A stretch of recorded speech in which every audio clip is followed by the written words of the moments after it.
আসসালামু আলাইকুম everyone, welcome back to my channel Mukti's cooking world. আজকে আমি আপনাদেরকে তৈরি করে দেখাবো নারকেলের নাড়ু।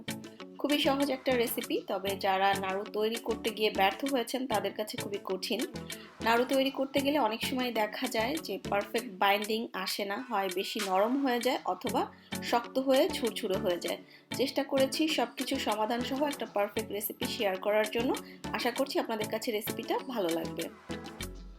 আজকের রেসিপির জন্য এখানে আমি মেজারমেন্ট কাপের 4 কাপ পরিমাণ কোরানো নারিকেল নিয়েছি। আমি যেহেতু দেশের বাইরে থাকি, আমি এখানে ফ্রেশ নারিকেলটা ম্যানেজ করতে পারিনি। আমি এখানে ফ্রোজেন নারিকেলটা ব্যবহার করেছি, তবে ফ্রেশ নারিকেল দিয়ে করলে টেস্টটা বেশি ভালো আসে। আর নাড়ু তৈরি করার সময় আপনারা ফ্রেশ বা ফ্রোজেন যে নারিকেলই নেন, অবশ্যই খেয়াল রাখবেন সেটা যেন মিহি করে কোরানো থাকে। যদি কোনো কারণে মনে হয় যে মোটা মোটা বা বড় বড় করে এটা কোরানো, তাহলে একটু হালকা ব্লেন্ডারে ব্লেন্ড করে নিতে পারেন। কারণ যদি এটা সঠিকভাবে মিহি না থাকে তাহলে কিন্তু নাড়ুর শেপটা দেওয়ার সময় মসৃণ হয় না। তো চুলায় আমি একটা হাঁড়ি বসিয়ে নিয়েছি। এবার এর মধ্যে দিয়ে দিচ্ছি 1 টেবিল চামচ পরিমাণ ঘি। ঘিটা হাতের কাছে যদি একেবারেই না থাকে সেক্ষেত্রে সামান্য বাটার ব্যবহার করতে পারেন, অথবা সামান্য তেল ব্যবহার করলেও হবে। 2টো তেজপাতা, 1 টুকরো দারচিনি আর 2টো এলাচ দিয়ে দিলাম। এবার এই গরম মশলাগুলোকে হালকা একটু ভেজে নিব, এর স্মেলটা বের হয়ে আসা পর্যন্ত। তো গরম মশলা অনেক সময় গুঁড়া থাকে না, তো এভাবে একটু ভেজে নিলে ফ্লেভারটা খুব ভালো আসে। এবার এর মধ্যে আমি দিয়ে দিচ্ছি 4 কাপ পরিমাণ কোরানো নারিকেল। এখন সবকিছু আমি মিডিয়াম লো হিটে 1 মিনিটের মতো ভালোভাবে একটু মিশিয়ে নিব। আর এটাকে আমি খুব বেশিক্ষণ ভাজবো না, যেহেতু এখানে আমি ফ্রোজেন নারিকেল ব্যবহার করেছি। এটা বেশিক্ষণ ভাজলে এটা কিন্তু ড্রাই হয়ে যাবে, আর ফ্রেশ নারিকেল ব্যবহার করলেও মিনিট খানিক মিশিয়ে নিলেই হবে। 4 কাপ কোরানো নারিকেলের জন্য এখানে আমি খেজুরের গুড় ব্যবহার করছি 1 কাপ এবং 1/3 কাপ পরিমাণ। তো আপনারা চাইলে খেজুরের গুড়ের পরিবর্তে এখানে আখের গুঁড়ো ব্যবহার করতে পারেন। আমার কাছে আখের গুড়টা ছিল না, সেই জন্য আমি পাটালি খেজুরের গুড় ছোট টুকরো করে কেটে ব্যবহার করছি।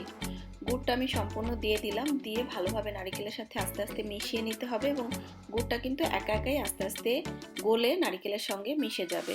তবে অবশ্যই চুলার আঁচটা থাকতে হবে মিডিয়াম লো আছে, একটু ধৈর্য রাখবেন। যদি কোনো কারণে গুড়টা গলতে একটু সময় নেয় সেক্ষেত্রে লো হিটে একটু ঢাকনা দিয়ে রেখে দিবেন। গুড় এমনিই গরম পেলে গলে যাবে, বাট তাড়াহুড়া করে অতিরিক্ত হাই হিটে এটাকে তৈরি করতে যাবেন না, তাহলে দেখা যাবে গুড় গলে যাবে ঠিকই, বাট নারিকেলের মধ্যে ভালোভাবে পারফেক্টলি গুড়টা ঢুকবে না এবং নারিকেলটা অলরেডি ড্রাই হয়ে যাবে, আর পারফেক্ট বাইন্ডিংটাও আসবে না।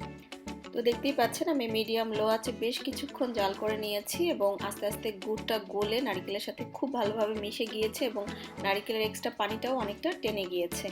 এই পর্যায়ে এর মধ্যে আমি দিয়ে দিচ্ছি আধা কাপ পরিমাণ গুঁড়া দুধ। গুঁড়া দুধটা হাতের কাছে না থাকলে না দিলেও হবে, তবে নাড়ুর মধ্যে সামান্য একটু গুঁড়া দুধ ব্যবহার করলে নাড়ুর টেস্টটা খুব বেশি ভালো আসে। যারা কখনো ট্রাই করেননি গুঁড়া দুধ দিয়ে, আপনারা ট্রাই করে দেখতে পারেন, ইনশাল্লাহ কেউ নিরাশ হবেন না। তো গুঁড়া দুধটা দিয়েও আমি একইভাবে মিডিয়াম লো হিটে নাড়াচাড়া করছি, এবং আস্তে আস্তে দেখবেন যে সমস্ত পানিটা টেনে যাবে এবং নাড়ুর যে নারিকেলটা সেটা একটা বাইন্ডিংয়ে চলে আসবে।